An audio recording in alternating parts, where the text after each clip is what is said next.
지금 이거 잘못 보면 바로 물립니다. XRP 투자자들이 요즘 가장 많이 검색하는 단어, 블랙록이에요. 근데 이걸 확정 호재로 보고 계시죠? 틀렸습니다. 제가 지난 일주일 동안 확인 가능한 공식 발표를 전부 뒤졌거든요. 블랙록이 XRP를 직접 샀다? 근거 한 줄 없습니다. XRP ETF를 신청한다? 그것도 한 줄 안 나와요. 보도자료도 없고 공시도 없고 리플 쪽 발표에도 없습니다. 애매한 게 아니에요. 아예 없습니다. 오히려 진짜 숫자는 완전히 다른 데 있습니다. 미국 현물 XRP ETF가 들고 있는 물량 9억 9,270만 XRP예요. 운용 규모로 치면 10억 3천만 달러어치. 그런데 7월 30일부터 8월 7일까지 늘어난 건 1,380만 XRP 뿐입니다.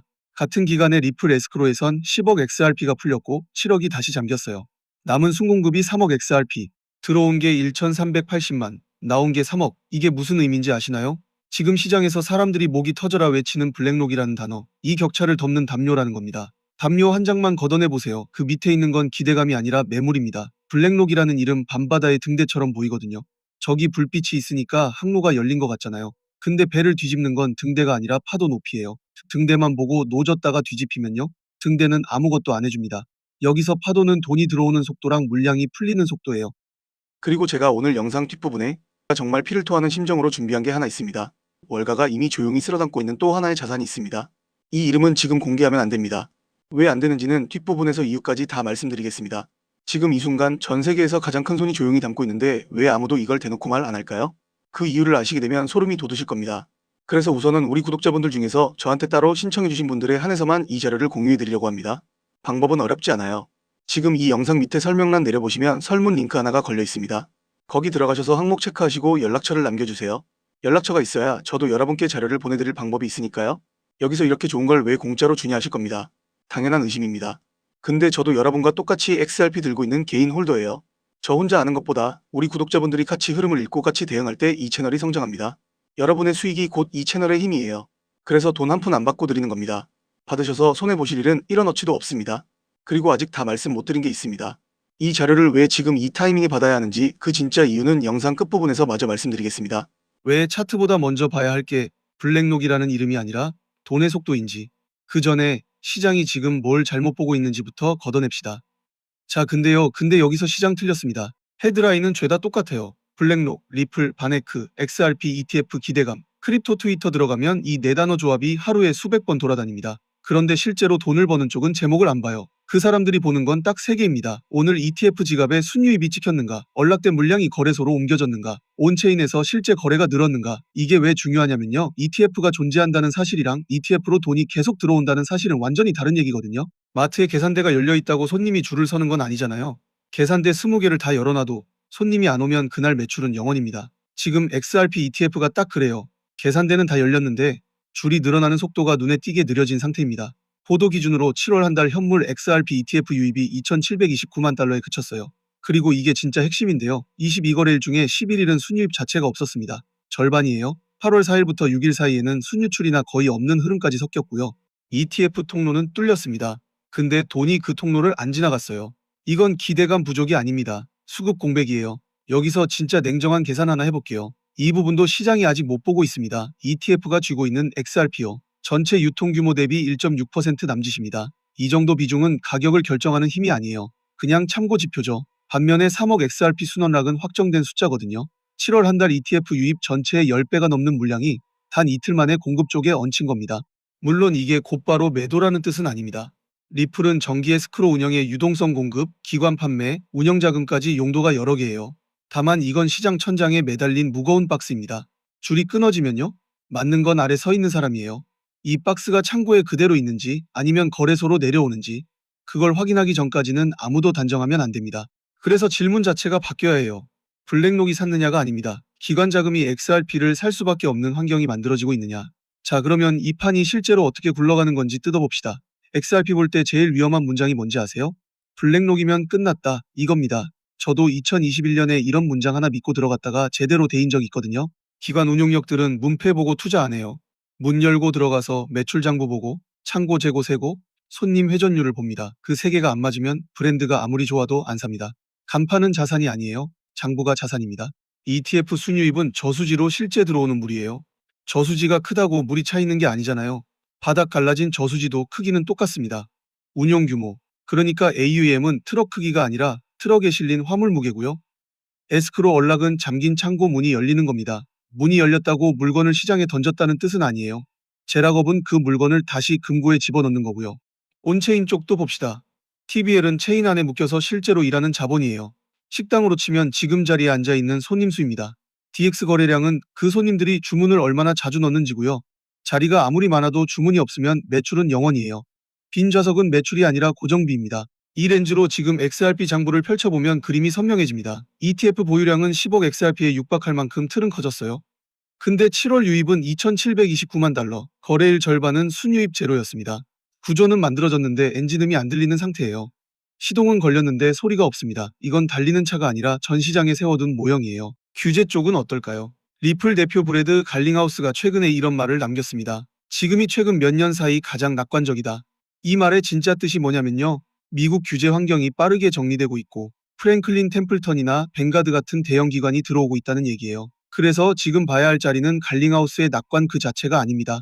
그 낙관이 ETF 유입 숫자로 찍히는 날이에요. 규제 명확성이라는 건 안개 낀 도로에 켜지는 신호등 같은 겁니다. 신호등이 켜지면 차가 다닐 수 있죠. 근데 켜졌다고 차가 알아서 몰려오진 않아요. 도로에 차가 한 대도 없으면요. 그건 신호등이 아니라 그냥 켜진 전구입니다. 업계 사람들끼리는 다 아는 온도차가 하나 있거든요. 바네크입니다. 바네크는 솔라나 ETF는 밀었는데 XRP는 아직 신청을 안 했어요. 디지털 자산 책임자 매튜 시겔은 XRP의 유틸리티하고 개발자 생태계를 두고 대놓고 의문을 던졌습니다. 같은 기관 진영 안에서도 XRP를 보는 눈이 갈린다는 뜻이에요. 한 배를 탄 게 아니라 배가 두 척입니다. 블랙록은요, 토크나 금융에는 확실히 관심이 있습니다. 근데 XRP 직접 매수나 XRP ETF 신청은 공식 발표가 없어요. 과거엔 XRP랑 솔라나 ETF 계획이 없다고 선을 그은 적도 있습니다. 그럼 지금 시장에서 블랙록은 뭐냐? 이건 확정 호재가 아니에요. 이건 기대감 증폭 장치입니다. 솔직히 저도 이 부분 정리하면서 좀 선을 했는데요. 여기서 게임 끝입니다. 한 줄만 외워두시면 돼요. 블랙록은 XRP의 촉매가 아니라 알리바이에 가깝습니다. 통로는 이미 열렸는데 가격이 안 움직이는 이유를 사람들이 아직 블랙록이 안 와서라고 미루고 있는 거예요. 실제 답은 훨씬 단순합니다. 문은 열렸고 돈이 그 문을 안 지나갔습니다. 22거래일 중 11일 무유입이라는 숫자 하나가 블랙록 헤드라인 100개보다 정확해요. 그런데 XRP만 따로 보면 답이 반쪽입니다. 돈은 항상 더 큰 시장에서 작은 테마로 흘러오거든요. 자금은 보통 가장 깊은 강에서 시작해서 작은 지류로 번집니다. 비트코인이 한강이라면 이더리움은 물류항이고 솔라나는 회전이 빠른 고속도로예요. XRP는 국제 송금과 규제 명확성이라는 별도 톨게이트를 가진 도로고요. 그리고 톨게이트가 막히면 차가 멈추는 게 아니라 돈이 멈춥니다. 과거 알트 순환매는 대체로 이랬어요. 비트코인이 먼저 오르고 안정되면 이더리움으로 자금이 확산되고 그 다음 대형 레이어원과 인프라로 퍼지고 마지막에 거래소 연계 알트와 개별 테마까지 번지는 시기였습니다. 관계수로랑 똑같아요. 위에서 물이 차야 아래 논에 물이 갑니다. 위쪽이 마르면 아래는 갈라집니다. 위험선호 장세에서는 솔라나 계열이 먼저 수급을 받는 경우도 많았고요. 근데 XRP는 여기에 스위치가 하나 더 붙습니다. 소송과 규제, ETF 자금 흐름, 그리고 리플과 RLUSD, XRPL 기관 도입. 이 스위치들 때문에 XRP는 전체 알트장이 좋아도 안 갈 수 있고 반대로 시장이 조용해도 혼자 튈 수 있습니다. 여기서 진짜 소름 돋는 게 온체인 체력 비교예요. 디파이라마 기준으로 이더리움 TBL이 837억 5천만 달러, 7일 DX 거래량은 224억 1천만 달러입니다. 근데 XRPL 체인 전체는요, TBL 8,559만 달러, 스테이블 코인 시가총액 9,142만 달러, 7일 DX 거래량은 118만 달러예요. 그것도 전주 대비 21% 넘게 줄었고요. 참고로 XRPL DX 프로토콜 쪽은 TBL 3,647만 달러에 7일 거래량 2,470만 달러로 따로 잡힙니다. 체인 전체 수치랑 프로토콜 수치를 섞어서 말하는 분들 진짜 많거든요. 그거 섞으면요, 결론이 통째로 틀어집니다. 자, 그럼 아까 그 3억 XRP 순공급은 어디로 가야 할까요? 이게 왜 무서운 얘기냐면요. 이 물량의 달러 환산 규모가 XRPL 체인 전체 TBL의 3배가 넘습니다. 온체인에 묶일 경로 자체가 구조적으로 없다는 뜻이에요. 식당 좌석은 30개인데 손님 100명이 문 앞에 서 있는 겁니다. 그럼 갈 곳은 하나밖에 없어요. 중앙화 거래소 오더북입니다.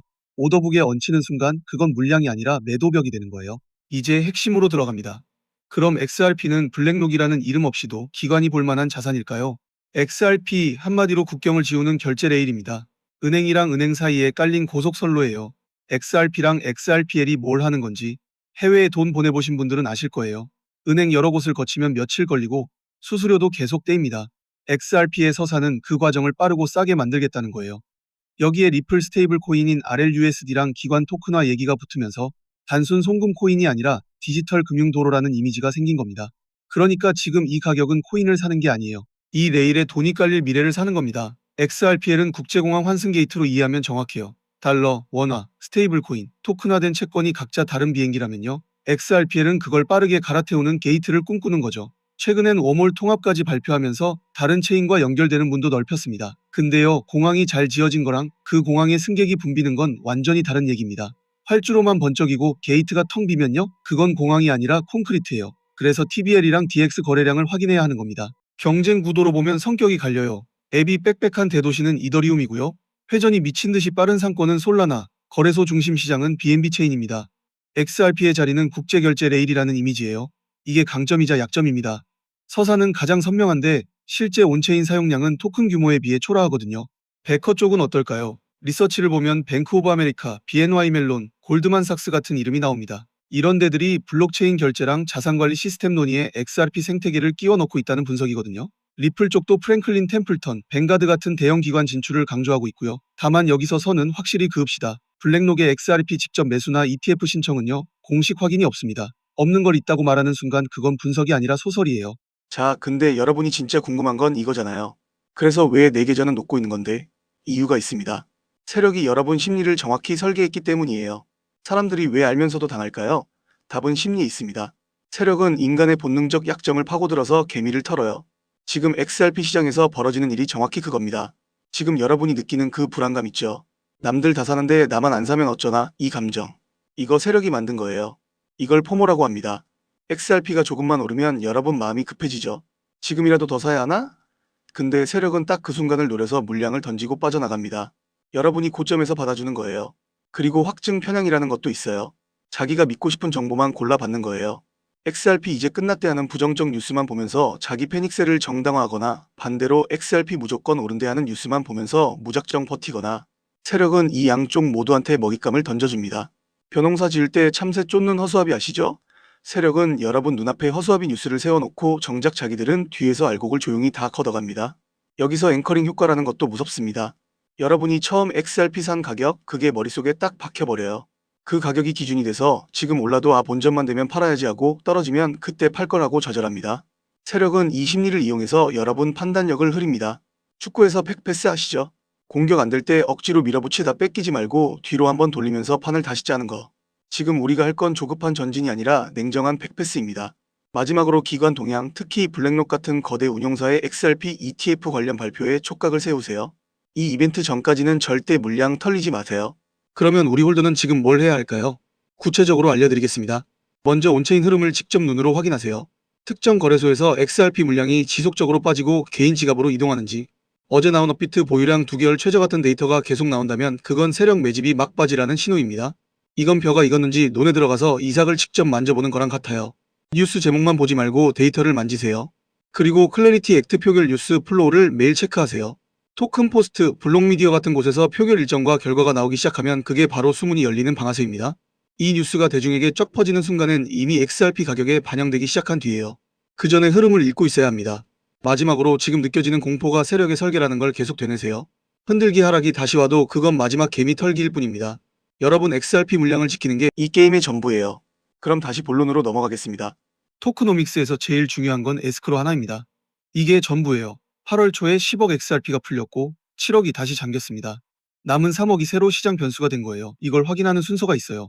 웨이럴럿 알림이 뜨면요, XRPL 익스플로러에서 송신 주소랑 수신 주소를 직접 확인하고 아캄 같은 데서 라벨을 교차 검증하고 거래소 입금인지 판별한 다음 24시간에서 72시간 사이 거래량 반응을 봅니다.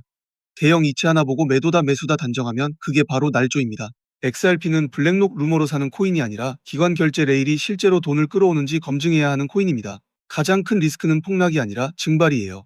블랙록이라는 이름이 붙으면 기대가 부풀죠.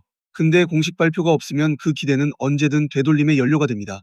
이 재료는 비대칭이에요. 확인돼도 이미 반영된 기대치를 채우는데 그치는데 부정되는 순간 서사 프리미엄이 한 번에 빠집니다. 상방은 못 만들고 하방만 만드는 재료를 시장이 호재라고 들고 있는 상태예요. 이건 호재가 아닙니다. 이건 시한폭탄입니다. 그럼 뭐가 켜져야 방향이 바뀌느냐? 두 개입니다. ETF 일별 순유입이 연속으로 플러스를 찍는가? 그리고 다음 에스크로 사이클에서 제락업 비율이 올라가서 순공급이 줄어드는가. 이 둘이 동시에 확인될 때 비로소 1달러 부근이 방어선에서 지지선으로 승격됩니다. 블랙록 뉴스는 이 조건에 안 들어갑니다. 한 줄도 안 들어갑니다. 자, 오늘 핵심만 딱 정리합니다. 현물 XRP ETF는 9억 9,270만 XRP를 들고 있을 만큼 기관 수요의 틀은 만들어졌습니다. 하지만 7월 유입은 2,729만 달러에 그쳤고 22거래일 중 11일은 순유입이 없었어요. ETF는 자동 상승 버튼이 아닙니다. 그리고 블랙록의 XRP 매수나 ETF 신청은 공식 근거가 없어요. 오히려 3억 XRP 순원락 이후 거래소 유입 여부가 단기 수급의 진짜 심장입니다. 심장만 뛰면 뭐합니까? 피가 안 돌면 바로 끝입니다. 오늘의 결론은 블랙록이 아니에요. 결론은 돈의 속도입니다. ETF라는 저수지에 물이 다시 들어오는지, 창고에서 나온 물량이 거래소로 흘러가는지, XRPL 안에서 실제 주문이 살아나는지, 이 세 개가 동시에 켜질 때 XRP 블랙록 내러티브는 루머에서 수급으로 바뀝니다. 차트가 뉴스를 따라가는 것처럼 보이시죠? 아닙니다. 진짜 차트는 돈이 움직인 흔적을 먼저 반영하거든요. 그러니까 보도자료 말고 지갑을 보세요. 이 구조를 이해한 사람들은 이미 그걸 보고 있습니다. 이건 타는 사람만 갑니다. 뉴스로 알았다면요? 그땐 이미 늦은 겁니다. 아까 제가 뭐라고 했습니까? 영상 끝부분에 가장 중요한 얘기가 하나 남았다고 했죠. 지금부터 하는 말이 오늘 영상에서 제일 중요한 부분입니다. 아까는 최대한 차분하게 말씀드렸는데 솔직히 이건 차분하게 말할 수가 없습니다. 왜 이렇게 좋은 걸 유튜브에서 이름을 못 가느냐? 세 가지 이유가 있습니다. 이 이름이 무분별하게 퍼지는 순간 세력이 냄새를 맡고 빠져나가면서 가격이 무너집니다. 그러면 지금 들어가야 할 여러분만 손해예요. 그리고 이름을 공개하는 순간 온갖 사칭 스캠 코인들이 비슷한 이름으로 쏟아져 나와서 선량한 홀더들이 가짜를 사고 피해를 봅니다. 마지막으로 저는 이 채널을 믿고 함께해주신 우리 구독자분들을 먼저 지키고 싶기 때문입니다. 언론에 기사가 깔리고 개미들이 우르르 달려들 때 사면 이미 늦습니다. 남들이 다 아는 순간에는 큰 수익 구간이 이미 지나가 있어요. 큰 돈 필요 없어요. 딱 커피 몇 잔값 소액이면 충분합니다. 이건 몇 억을 넣으라는 얘기가 아니에요. 파도는 기관이 만들고 서핑은 우리가 하는 겁니다. 왜 이걸 무료로 주냐고요? 다시 말씀드리지만 저도 여러분과 똑같은 개인 홀더입니다. 혼자 투자하면 불안하잖아요. 뉴스 뜨면 겁나고 떨어지면 밤새 손절할까 말까 고민하고 저는 같이 보고 같이 대응하는 사람들을 만들고 싶은 겁니다. 그래서 공짜예요. 돈 얘기하면 그게 사기꾼이죠. 다만 진짜 구독자분들께만 드리겠습니다. 구독도 안 누르고 정보만 가져가시려는 분들까지는 못 챙겨요. 설문에 구독 확인 항목 있으니 꼭 체크해주시고 아직 구독 안 하신 분은 지금 1초면 됩니다. 눌러주세요. 다시 말씀드리지만 이거 유료 아닙니다. 1원도 안 받아요. 저는 이미 이 채널 성장하는 걸로 충분합니다. 여러분이 수익 내는 모습 보는 게 요즘 제일 큰 보람이에요. 그리고 이 코인 이름 받으신 다음에 또 고민되실 겁니다. 언제 사고 언제 파느냐. 그거 혼자 하시겠어요? 지금 제가 운영하는 실시간 방에서는 매일 아침 시황 브리핑부터 매수 매도 타이밍까지 같이 봅니다. 어제도 수익 인증이 17건 올라왔어요. 혼자 차트 보면서 밤새 불안해하는 것과 같이 실시간으로 대응하는 건 완전히 다릅니다. 혼자 가면 느리고 불안하고 같이 가면 빠르고 확실해요. 근데 이 방은 정원 관리를 하고 있어서 이번 신청 지나면 최소한 달은 아니합니다. 설문 남기신 분들 중에서 원하시는 분만 따로 초대해드리겠습니다. 판은 이미 짜여졌습니다. 세력은 이미 움직였어요. 남은 건 여러분이 그 버스에 올라타느냐 아니면 정류장에서 뒤늦게 손 흔드느냐입니다. 오늘 영상 도움되셨으면 구독하고 좋아요 눌러주시고 설문 꼭 참여하세요. 다음엔 더 큰 거 가져오겠습니다.